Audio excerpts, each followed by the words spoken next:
I'm going to talk about how defeat and victory came about in the Second World War from certain angles. What events made defeat or victory came about in the way it did, um, or how close the world came to Germany winning the war. If you look at the where things were at in May 1941, at that point of time, yes, Germany had the invasion of Britain had failed over the skies of Britain due to the bravery of British pilots and Allied pilots. But on the ground, the sword of Damocles, the 3.2 million German soldiers, and the fear of invasion still hung over the island of Britain. Um, More importantly, Russia and Germany had signed the Nazi-Soviet Pact back on the 23rd or 24th of August in 1939. At the time, Ribbentrop was the uh, foreign minister for the Nazi regime, flew to Moscow, and final negotiations started on the 23rd of August to sign a non-aggression treaty between the German state and Russia. This is on the backdrop of Hitler had always talked about in Mein Kampf the desire of the German people and the need for the German people to have Lebensraum, living space, and that living space would come from the east by um, displacing the Slavs or eliminating the Slavs in the east and expanding the area of the greater German Empire, in his view.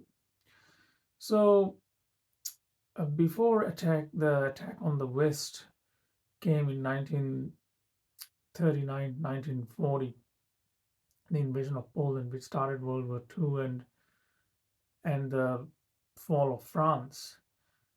Hitler had signed a Nazi-Soviet pact which assured that there would be no attack from Russia, um, uh, uh, and who were for a long time for him avowed enemies of Germany and people and considered to be Untermenschen, inferior to the German race. Um, the circumstances of the signing of this Nazi-Soviet pact was interesting. Stalin had reservations about the Nazis, but he still um, went ahead and agreed to the signing of this treaty. When the treaty was signed, and I'm quoting from the book, the fantastic book written by William L. Schreier, The Rise and Fall of the Third Reich.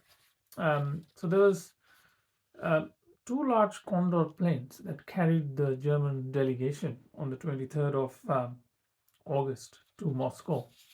And when the treaty was signed, toasts were proposed, and Stalin said, um, proposed a toast to the Führer and said, I know how much the German nation loves its Führer. I should therefore like to drink to his health.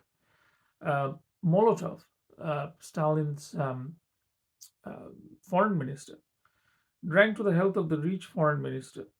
And Molotov and Stalin drank repeatedly to the non aggression pact, the new era of German Russian relations.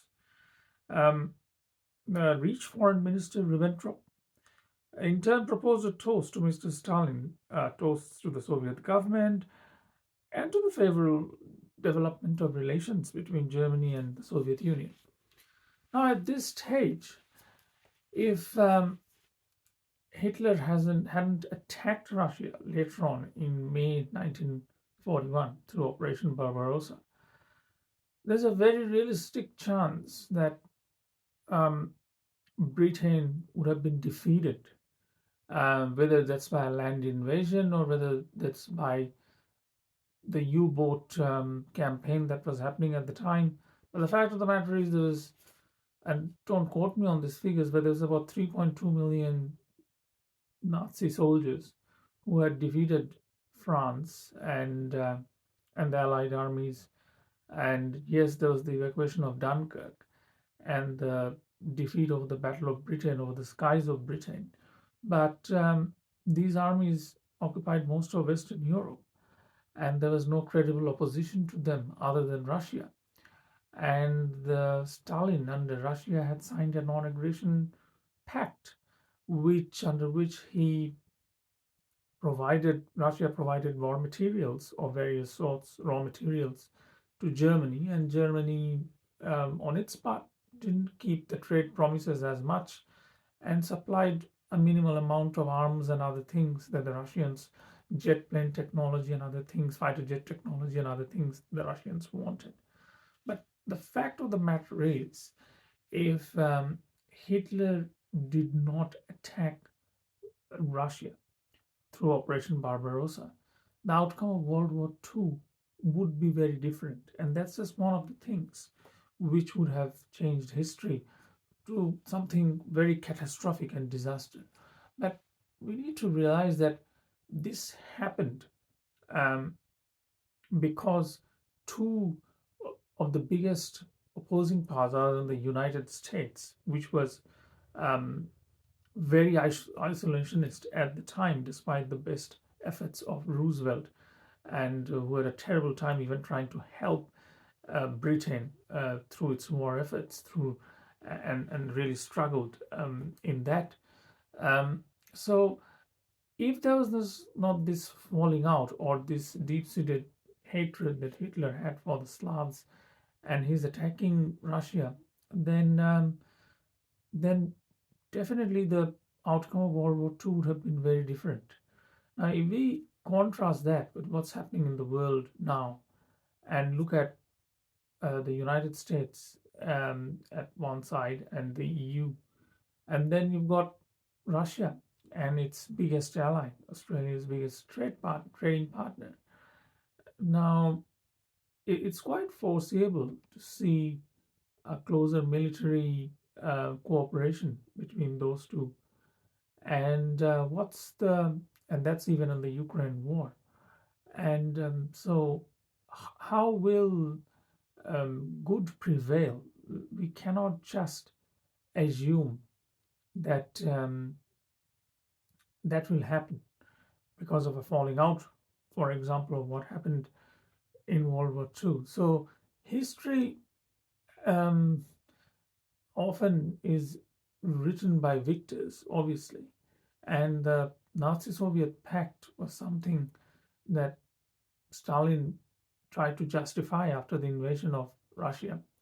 And despite the fact that it gave Hitler a free hand, and if Hitler hadn't attacked Russia, then Hitler would have had very little trouble in probably even defeating Britain in the longer term, over the next couple of years, or 1941-42.